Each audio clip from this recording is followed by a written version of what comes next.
Hello, and welcome to another edition of the Empathy Files. We're going to try something a little bit different today, and that is to try and gain empathy through a literary work. So, this is a book that I have read recently and wanted to discuss from the viewpoint of building empathy for the main character. The book is called Anna and the Swallow Man, and it is a book about the time period in Poland during World War II where almost the entirety of the country was, in a battle zone and was being occupied by the Nazis. And the characters of Anna and the Swallow Man, Anna is a young girl who is just trying to survive, having to sort of follow around this older gentleman who is incredibly intelligent, who is amazing with stories and words and metaphor, but they both have to hide their identities. And that's the part that I want to think through and to sort of understand from a modern context. So both Anna and the Swallow Man lose their names. So Anna loses her name, and the Swallow Man sort of never has a name throughout the book. But they both lose their names because a name allows you to be found. If you are found by someone else, and they can put a name to that, then you will be able to be tracked down, right? But if you don't have a name, or if your name keeps changing throughout the story, then it becomes something that you can deal with, that you can sort of manipulate on your own. And so there is some aspect here of control that you have, but it isn't your own identity. It is lost to you. And if I'm thinking about from the perspective of growing up, my name was incredibly important.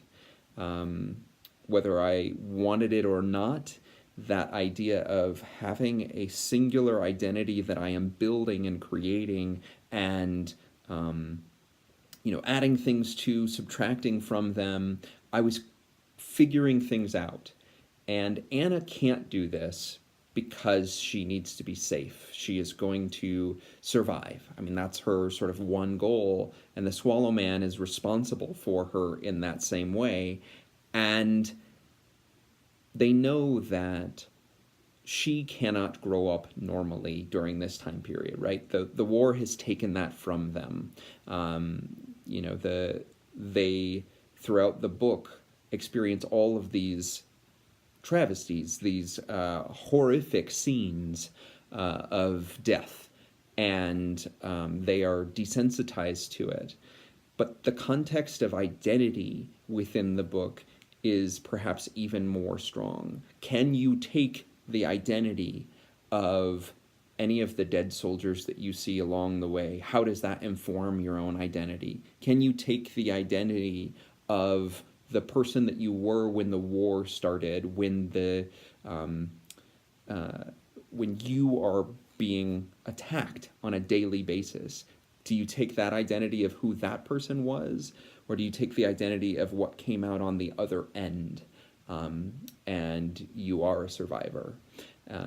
So with that in mind, it makes me wonder about our identities and how we're helping kids to build their own identities, how we're helping children to own their names, or to choose a new one if that one doesn't fit, to choose the identity that makes sense and not deny them the ability to do that.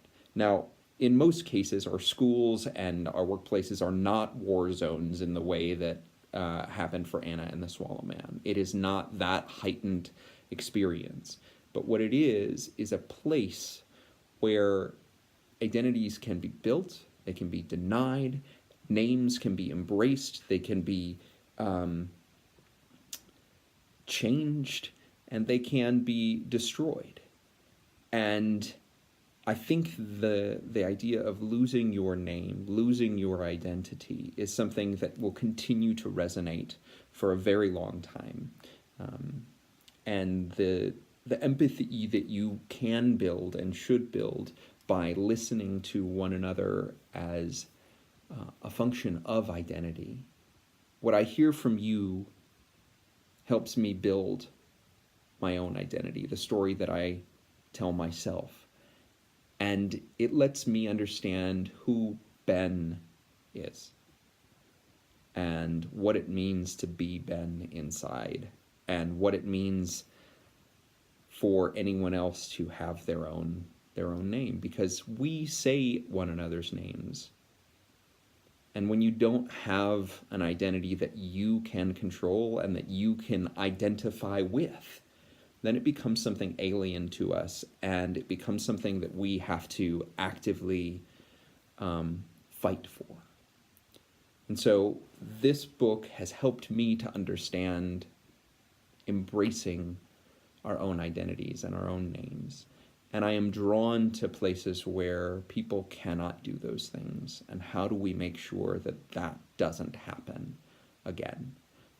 That people can embrace who they are, change who they are, build upon who they are, and not have to continually shift their identity for the situation just so they can survive. That they can continue to build a singular, broad perspective and understand themselves more deeply. So that's a little bit different for the empathy files for today, but I wanted to take a moment and do that. So if you have any books that have helped you to understand your own identity, I would love to hear about them. Feel free to leave a comment. Otherwise, I will see you on the next empathy file.